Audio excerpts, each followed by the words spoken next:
Salam jemaat Tuhan, saya Erni, selamat bergabung di Kingdom Devotion.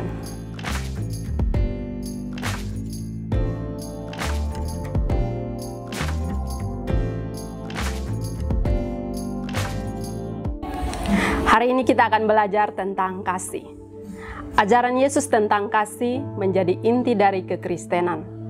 Kasih bukan hanya sekedar kata-kata manis atau perasaan yang sering kita ungkapkan, sering kita dengar, tetapi kita harus mewujudkan kasih itu melalui tindakan nyata di dalam kehidupan kita sehari-hari, baik di dalam keluarga, pertemanan, pelayanan, tempat kita bekerja, bahkan orang-orang yang kita temui dimanapun.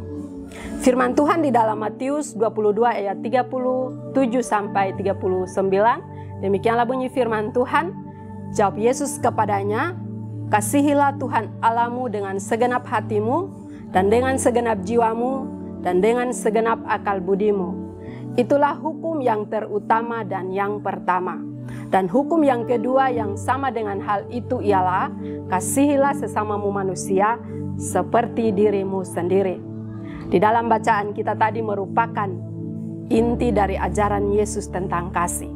Dalam percakapannya dengan seorang ahli Taurat, Yesus memaparkan dua hukum terpenting di dalam Taurat, yaitu kasih kepada Allah dan kasih kepada sesama.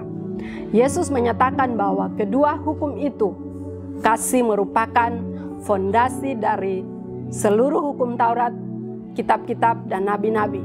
Segala perintah dan ajaran di dalam Alkitab berakar pada kasih kepada Allah dan kasih kepada sesama.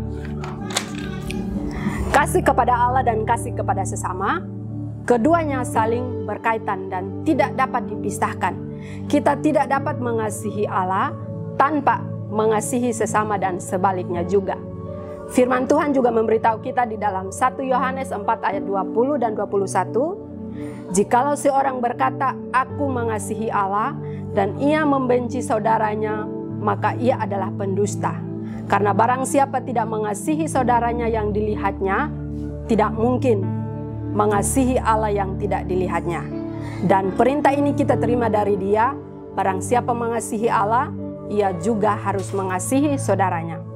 Saudara-saudara yang dikasihi di dalam Tuhan, kasih yang diajarkan Yesus bersifat menyeluruh, mencakup semua orang tanpa terkecuali, termasuk musuh-musuh kita, orang-orang yang menyakiti kita, orang-orang yang mengecewakan kita.